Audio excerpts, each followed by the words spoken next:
Tupac and Biggie's deaths shocked the rap game back in the 90s, and years later, the cases still aren't solved. Today we're breaking down the crazy theories about who took out the greatest rappers of all time. Before we dive into who killed Biggie and Pac, we have to take a look at how they went from being homies to sparking the biggest war in rap history. Tupac was already popping off back in '93, while Biggie was just getting started. Even though the East vs West Coast war is over now, there's still some tension, but back then, there weren't any issues. Biggie flew out to LA and asked a dope dealer to introduce him to Pac, and when Big rolled up to the spot, Pac was playing his first hit, Party and Bullshit. There was already a lot of respect between them, and they ended up getting tight super fast. They would hit the stage together in New York, and Big would even crash on Pac's couch when he was in LA. Before Biggie started his Junior Mafia crew, Pac allegedly wanted him to join his Thug Life collective. Biggie turned him down to make his own lane, but at one point he actually asked Pac to become his manager. Biggie and Pac could have taken over the entire game together, but then everything changed after Pac was shot in New York. In '94, Pac went to Quad Studios to meet Biggie and Diddy to record a feature for a dude named Lil Sean. Lil Sean's manager was a dude named Jimmy Henchman, and Biggie knew being around him would cause drama. He warned Pac to stay away from Henchman, but Pac didn't listen, and what happened next is what made everything fall apart. According to a dude named Dexter Isaac, Henchman paid him $2K to rob Tupac that night at Quad Studios. When Pac walked into the lobby, he got ambushed by 3 dudes and ended up getting shot 5 times. Nobody knew who was behind it back then, but Pac started blaming everyone. He thought Biggie might have set him up, and Biggie's track Who Shot Ya just made everything worse. Big denied that the track was about Pac, but that didn't stop Pac from taking it personally. At that point, they still could have squashed it and moved on. All they needed was a conversation to clear everything up, but then Suge Knight got involved and there was no going back.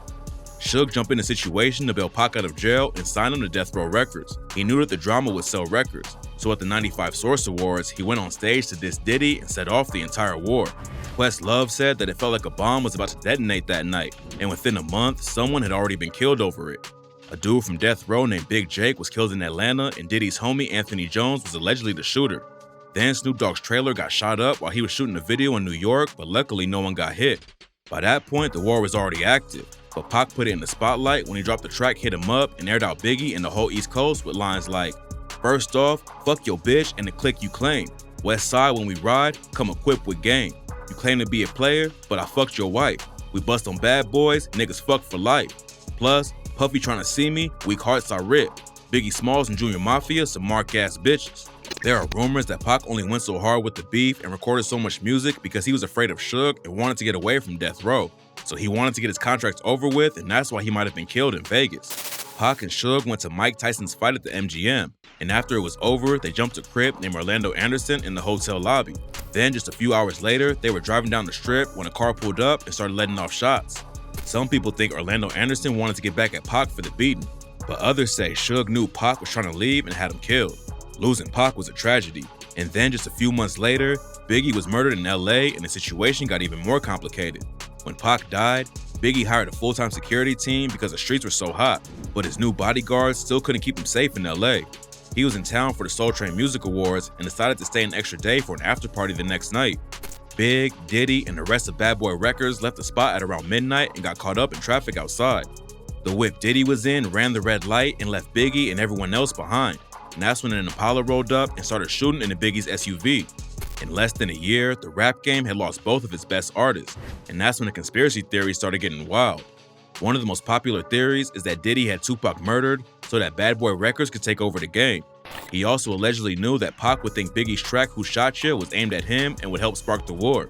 Pac and Biggie's beef definitely helped both sides sell records, and some people think Diddy actually had Big killed because he saw how many Tupac albums sold after he was killed. The biggest piece of evidence that backs the story up is how Diddy ran the red light and left Biggie alone right before he was shot. When everything first went down, most people thought it was just rap beef that got out of control, but then a detective named Russell Poole started investigating the case and discovered a wild conspiracy involving crooked cops. Poole accused a cop named David Mack and his homie Amir Muhammad of killing Biggie. Mack is from the same part of Compton as Suge, and an informant named Psycho Mike told Poole about Mack's friend Amir. It seemed like Poole was close to solving Big's death, but then some info came out that put major holes in the story. It turns out that Psycho Mike earned that name for a reason, and when his police testimony leaked, everyone realized he couldn't be trusted.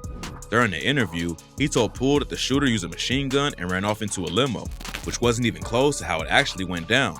Plus, he never actually named Amir Muhammad, but Poole still ran with the idea that he was involved with the hit.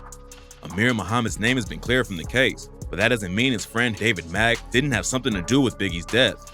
He's one of the most famous crooked cops in LA, and a few years before Biggie died, he killed an alleged drug dealer and planted a gun on him. Then, just a few months after Big died, Mack and his girlfriend hatched a plot to rob a bank and steal $700K. His own girl flipped on him though, and Mack went down for 14 years over the case.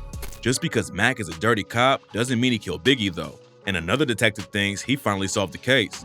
We can't say for sure what happened because some of the key people have already been murdered, but this is the wild story of how it allegedly went down. According to Detective Greg Kading, Diddy is the one who put out a hit on Pac. Rumors say he tried to take Suge and Pac out at the same time to end the war and take over the entire gang, but Suge ended up just getting grazed by a bullet that night and survived. Kading didn't have a lot of evidence to prove that Diddy put the bag on Pac's head, but he might have actually solved Big's murder. We don't know who pulled the trigger on Pac, but whoever it was dealt a major blow to the West Coast, and there was one dude in the game who was never gonna let it go: Suge Knight. Pac was the face of death row when he died.